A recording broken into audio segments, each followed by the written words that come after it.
আজ আমরা তৈরি করব জিভে জল আনা নরম ও তুলতুলে প্যান্ডন ওয়াটার চেস্টনাট কেক। চলুন দেখে নেওয়া যাক সম্পূর্ণ প্রাকৃতিক উপায়ে কিভাবে এটি তৈরি করা হয়। প্রথমেই আমাদের লাগবে একদম তাজা ওয়াটার চেস্টনাট।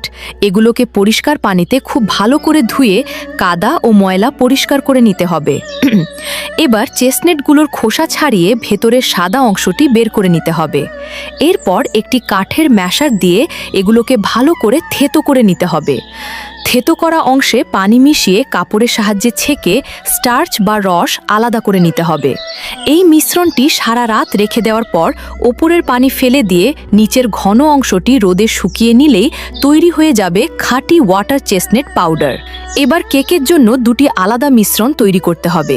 প্রথম পাত্রে চেস্টনাট পাউডার, চিনি ও নারকেলের দুধ মিশিয়ে সাদা ব্যাটার এবং দ্বিতীয় পাত্রে প্যান্ডন পাতার রসের সাথে চেস্টনাট পাউডার ও চিনি মিশিয়ে সুগন্ধি সবুজ ব্যাটার তৈরি করে নিতে হবে।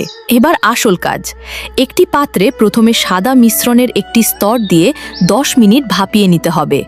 এরপর সাদা ও সবুজ মিশ্রণ একসাথে মিলিয়ে হালকা সবুজ রঙের আরেকটি স্তর উপর থেকে দিতে হবে।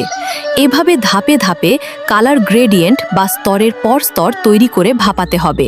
সবগুলো লেয়ার ভালোভাবে সেদ্ধ হয়ে গেলে কেকটি নামিয়ে পুরোপুরি ঠান্ডা করে নিতে হবে।